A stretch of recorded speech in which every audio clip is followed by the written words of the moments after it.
Hello everyone, this is Priyanka Tyagi and welcome to my YouTube channel Smart Preparation. और आज हम लोग पढ़ेंगे फंडामेंटल राइट्स, मूल अधिकार। बहुत ही ज़्यादा इंपॉर्टेंट टॉपिक है ये पॉलिटी का। इसमें से एक या दो क्वेश्चन हर एग्ज़ाम में पूछे जाते हैं। लेखपाल की हमारी डेली क्लासेस चल रही हैं। ये जो सीरीज़ चल रही है ये खाली लेखपाल के लिए इम्पॉर्टेंट नहीं है, सभी परीक्षाओं के लिए बहुत ही ज़्यादा महत्वपूर्ण हो, फिर चाहे वो यूपी पीसीएस हो, चाहे वह आपका सिंपल पीसीएस से लेकर चाहे आपका क्लैरिकल एग्ज़ाम कोई भी हो, सभी के लिए बहुत ही इम्पॉर्टेंट है। देखते हैं। देखिए ये जो फंडामेंटल राइट्स लिए हैं, ये जो स्क्रीनशॉट आपको दिखाई दे रहा होगा बुक का है, और वो बुक है लक्ष्मीकांत, पॉलिटी की सबसे ज़्यादा बेहतरीन, सबसे ज़्यादा मतलब जो आईएएस पीसीएस की तैयारी करते हैं ना, अगर आप उनसे किसी से पूछोगे तो सभी लोग पॉलिटी की बुक को लक्ष्मीकांत ही रेफ़र करते हैं। ठीक है, तो लक्ष्मीकांत मेरे पास थी, तो मैंने उसमें से मूल अधिकार, जो इस चैप्टर के जो मेन जो पैराग्राफ थे, जो इम्पोर्टेंट थे ऑलरेडी, वो मैंने केवल उसी के स्क्रीनशॉट लिया है ताकि आप लोगों को भी आसानी हो जाए पढ़ने के लिए, और मैं उसको एक्सप्लेन करूँगी बहुत ही ईजी लैंग्वेज में। ठीक है, तो जिनके पास है, अगर लक्ष्मीकांत किसी के पास है या पीडीएफ फॉर्म में, तो आप बहुत अच्छी बात है, आप उनसे एक बार पढ़ सकते हैं। नहीं तो आप क्या करिए, इसके आप वीडियो को पॉज करिए, आप स्क्रीनशॉट ले लेना। ठीक है, तो एक तरीके से आपके पास भी पीडीएफ एक तरीके से हो जाएगी। चल देखते हैं। सबसे पहले तो मूल अधिकार का जो पहला क्वेश्चन बैठता है कि वो मूल अधिकार जो है वो कौन से भाग में है, तो किस भाग में है? भाग 3। ठीक है, जो हमारा कॉन्स्टिट्यूशन है उसके किस भाग में मूल अधिकार वर्णित है? भाग 3 में वर्णित है। और कौन कौन से इसमें अनुच्छेद आते हैं मूल अधिकार के अंदर? आर्टिकल नंबर 12 से 35 तक, आर्टिकल नंबर 12 से 35 तक। तो दो क्वेश्चन क्या आपके बैठते हैं। पहला क्वेश्चन ये कि किस भाग में है? ये भाग 3 में है मूल अधिकार संविधान के, और कितने इसके अंदर आर्टिकल, कौन कौन से आर्टिकल हैं, मतलब कितने आर्टिकल का जो है मूल अधिकार के अंदर कितने आर्टिकल हैं। तो आर्टिकल नंबर 12 से 35 तक। ठीक है, ये आर्टिकल हमारे किस में? मूल अधिकार में है। अब बात आती है कि जो मूल अधिकार है वो किसके संविधान से प्रभावित है, तो कहाँ से लिया गया? अमेरिका से। ठीक है, कहाँ से लिया गया? अमेरिका से। अच्छा, संविधान के भाग 3 को हम क्या बोलते हैं? भारत का मैग्ना कार्टा। बहुत इंपॉर्टेंट है। भारत का मैग्ना कार्टा किस भाग को कहा जाता है? ये क्वेश्चन आता है। तो भाग 3 को कहा जाता है भारत का मैग्ना कार्टा।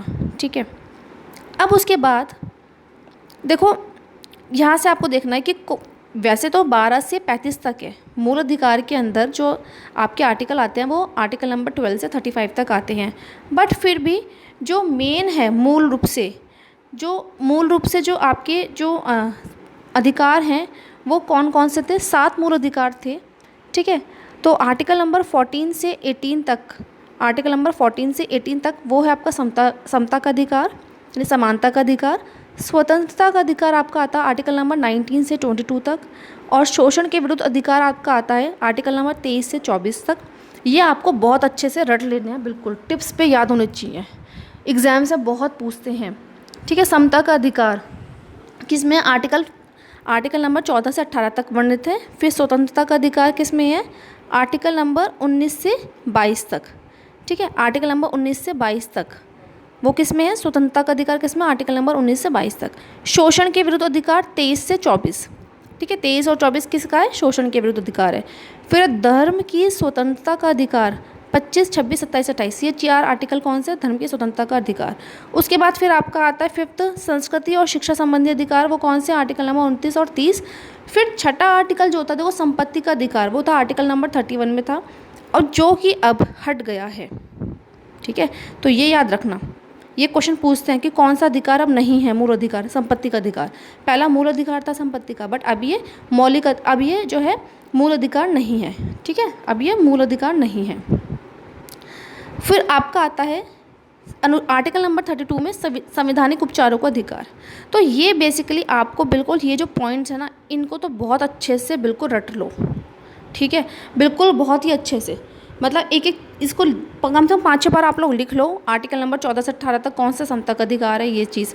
ठीक है, या फिर जहाँ भी आप पढ़ते हो एक पेपर पर लिख लो फटाफट, और उसको चिपका लो वॉल पे जहाँ भी आप पढ़ते हो। ठीक है, तो 5-6 बार आप इसको देखोगे, याद हो जाएगा। अब देखिए, अच्छा, एक चीज़ और ये ज़रूर पूछते हैं कि क्वेश्चन में कि जो संपत्ति का अधिकार है उसको कौन से किस संविधान अधिनियम, कौन से संशोधन के तहत इसको हटाया गया है। ठीक है, तो आपको याद रखना होगा 44वें संविधान अधिनियम 1978 द्वारा मूल अधिकारों को सूची से हटा दिया गया है। ये भी क्वेश्चन पूछते हैं। ठीक है, तो नॉर्मली 42वां संविधान संशोधन, 44वां संविधान संशोधन दोनों बहुत इंपॉर्टेंट एग्जाम्स में आता है इसमें से क्वेश्चन। तो आपको याद रखना है कि संपत्ति के अधिकार को किस अधिनियम के तहत इसको हटाया गया है। 44वें संविधान अधिनियम 1978 द्वारा मूल अधिकारों की सूची से इसको हटा दिया गया है। ठीक है, अब फिलहाल कितने मूल अधिकार रह गए हैं? 6। पहले कितने थे? 7। पहले थे 7, छठा जो मूल अधिकार था संपत्ति का अधिकार, इसको हटा दिया गया। अब कितने मूल अधिकार रह गए हैं? 6 रह गए हैं। अब हम 1 बाय 1 एक एक करके इनको पढ़ेंगे। ठीक है, सबसे पहले बात करते हैं हम समता के अधिकार की, समानता के अधिकार की बात करते हैं। आर्टिकल नंबर 14 से 18 तक का था। आर्टिकल नंबर 14 से 18 तक था समानता का अधिकार। ठीक, अब हम 1 बाय 1 एक एक आर्टिकल पढ़ेंगे। सबसे पहले हम बात करते हैं, देखो सबसे पहले हम बात करेंगे जो आर्टिकल नंबर 14 है। आर्टिकल नंबर 14 जो है वो है विधि के समक्ष समता और विधियों का समान संरक्षण। ठीक है, विधि के समक्ष समता और विधियों का समान संरक्षण। अब देखिए इसका मतलब क्या है। देखो पहले तो हम देखेंगे ये 2 पार्ट्स में डिवाइड है।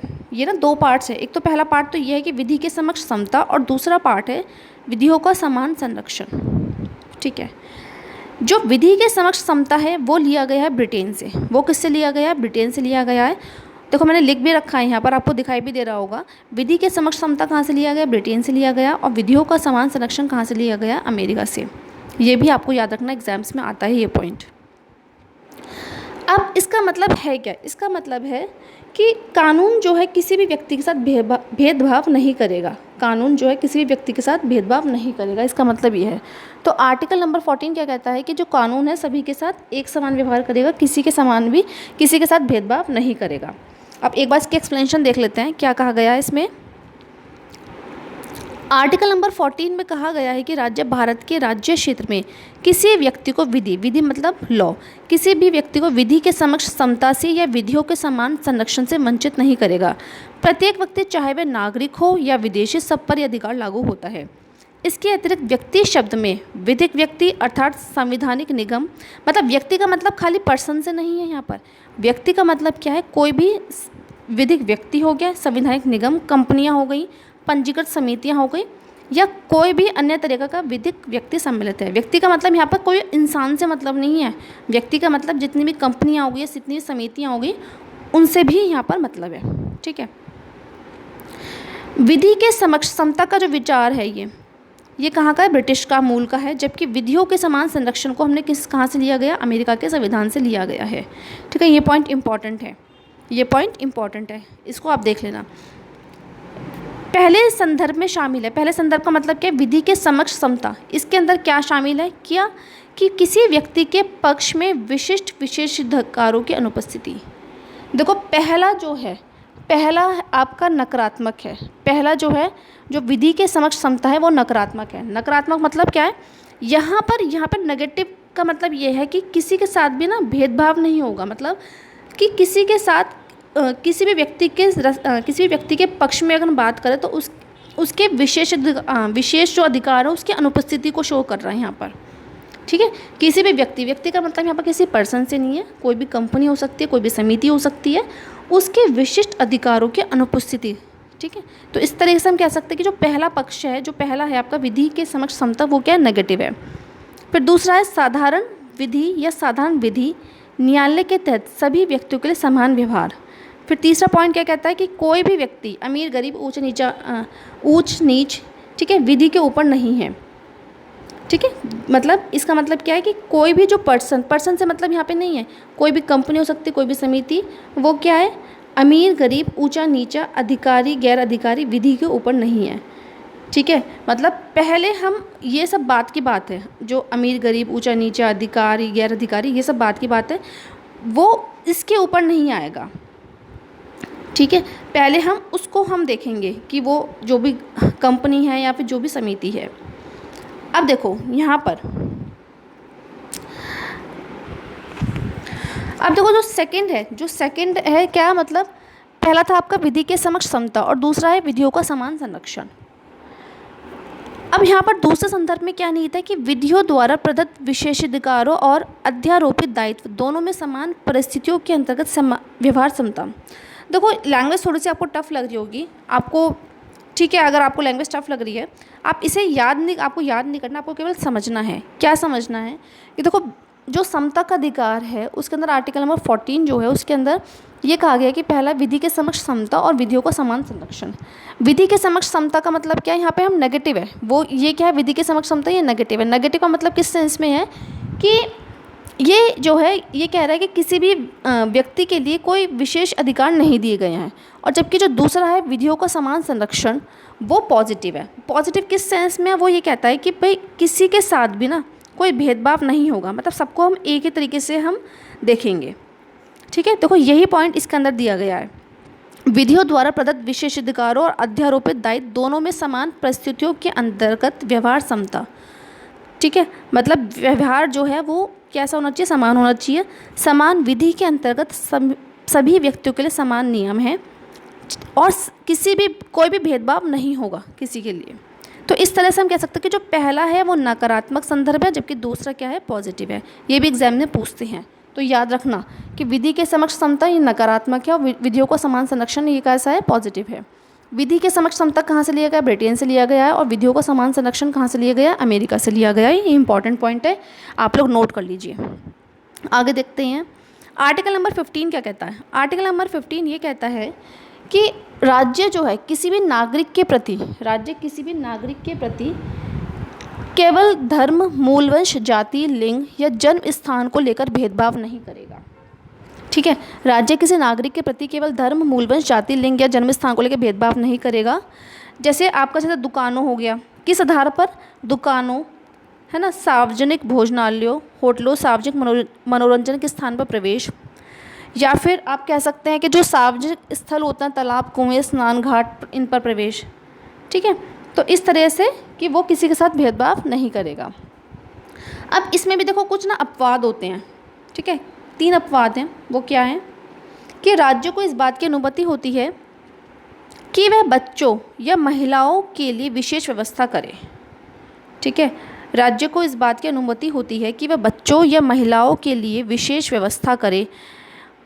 उदाहरण के लिए स्थानीय निकायों में महिलाओं के लिए आरक्षण की व्यवस्था या फिर बच्चों के लिए निःशुल्क शिक्षा की व्यवस्था शामिल है।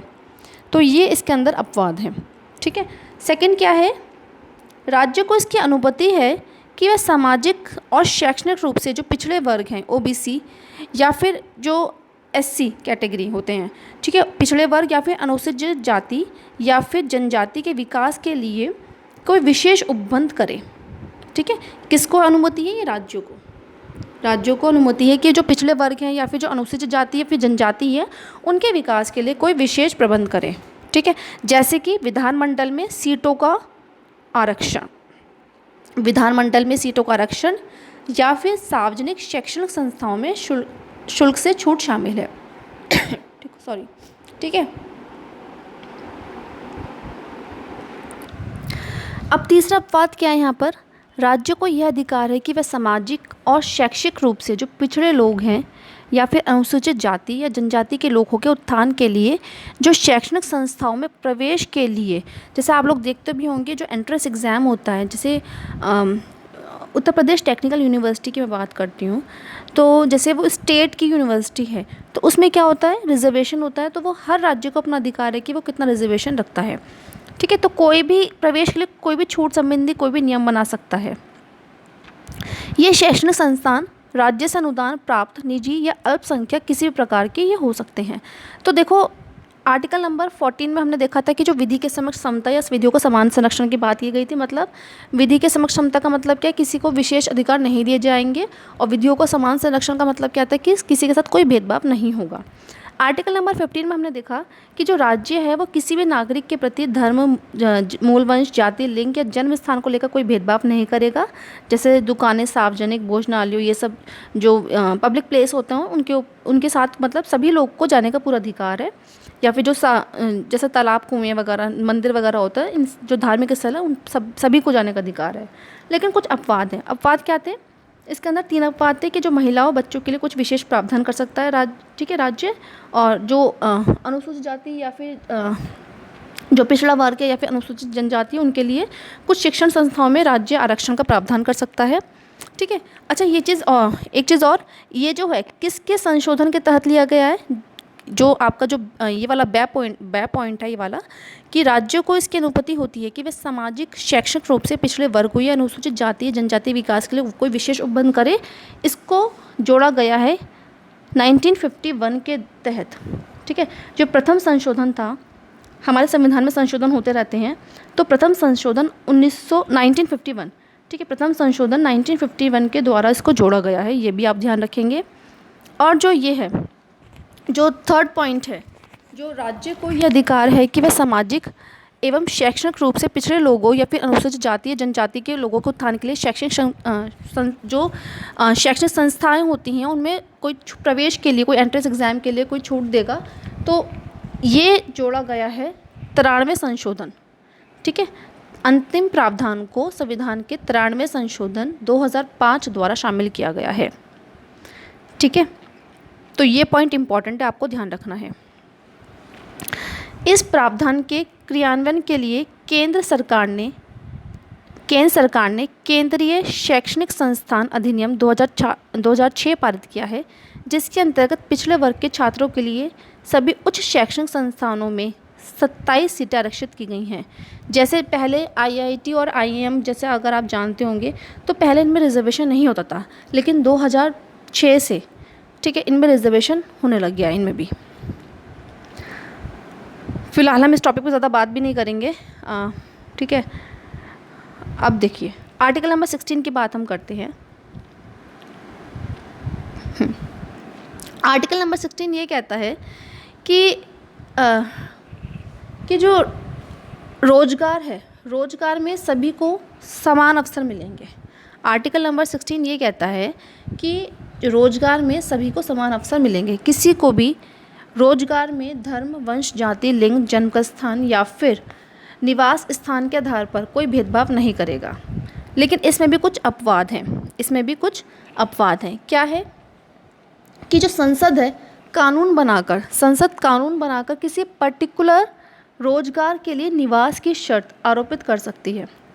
ठीक है। किसी पर्टिकुलर रोजगार के लिए जो निवास की शर्त है वो क्या है, आरोपित कर सकती है। ठीक है। दूसरा क्या है कि राज्य जो है नियुक्तियों में आरक्षण की व्यवस्था कर सकता है। राज्य जो है वो नियुक्तियों में आरक्षण की व्यवस्था कर सकता है। तो ये हमारा किस में आता है? आर्टिकल नंबर 16 में।